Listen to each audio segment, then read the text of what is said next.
glad I pointed that out. Guys, you don't actually have to train for jiu-jitsu. You can just buy the hoodie. Life hack. Let's see. What's up, all the other comedians I see at the other open mics? How we doing? And table 12. I'll bring you guys. See, so here's the jokes I'm working on currently. So I gotta hurry this setup and get home. I gotta get home quickly because my kids are there alone. They're 3 and 5 years old. They're all alone. I gotta get back to them. But don't be concerned if you're worried about like if intruders come, because they know where the guns are. So don't worry about it.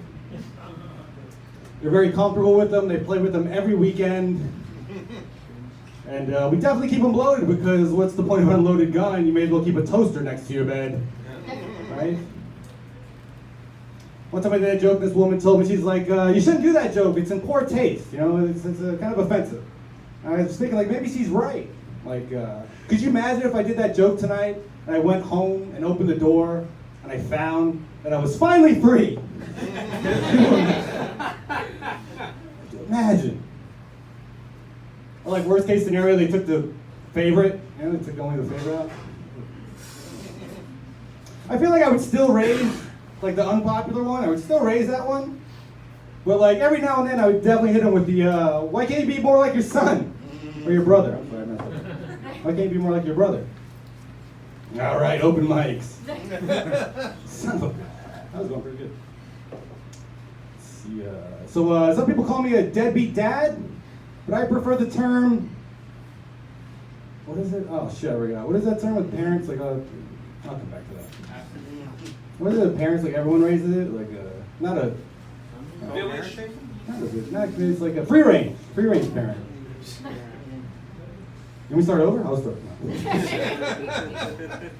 So speaking of excellent parenting, you know when you're addicted to speed? When you get to that point and you ask yourself, why did my doctor prescribe me that? Like I just wanted to pay attention a little bit better, but now I'm in back alley sucking dick for money and addicted to speed. It's compounding problems. And if there is one substance you don't want to be addicted to and have to suck dick for money to get, it's Adderall. Seriously, you do not want to be hyper attentive to that activity. You know what I'm saying? You want to be hyper focused on that.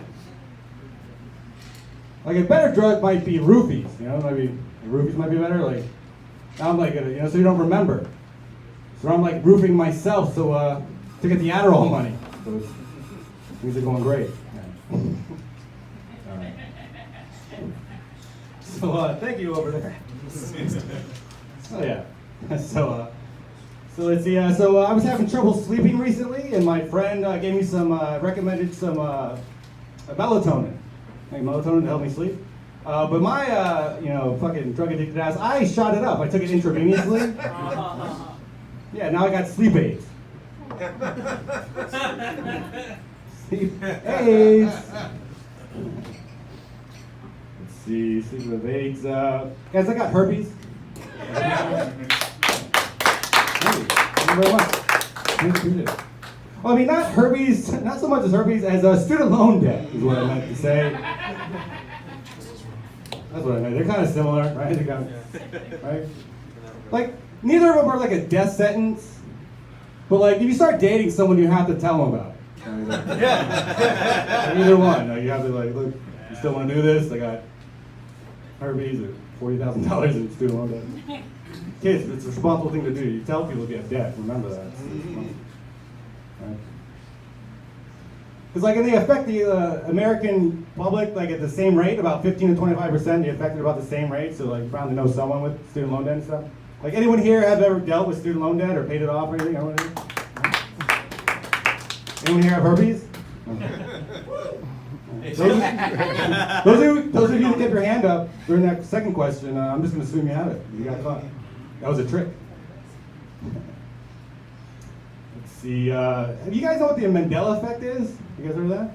Mandela effect? Does anyone not know? Yeah. So the Mandela effect is this thing. It's like this new trend that's coming around. It's like a people say it's like it's a parallel. It's a false memory. Like or like some people say it's like a like a new parallel universe was created. Like, if you think back, because it started when Nelson Mandela, like people thought he died in the 80s. Like some people could have swore he died in the 80s, but he actually died in 2013. But people remember specifically Mandela died in 1980 or something like that, and they remember funerals, and they could have swore, you know. And then now they're coming up with more like recent ones. Are like, if you look at Forrest Gump, it's like the saying in the movie is like, did his mother say life is like a box of chocolates, or life was like a box of chocolates, right? Which one do you think it is? It's everyone says like it is. It's like, but it was, and people get real freaked out about that, right? It's one of them. Or there's like, well, I'll put it. I found a new Mandela effect, guys. I found a new one of my own. See if you can follow. I could have swore this joke was funny.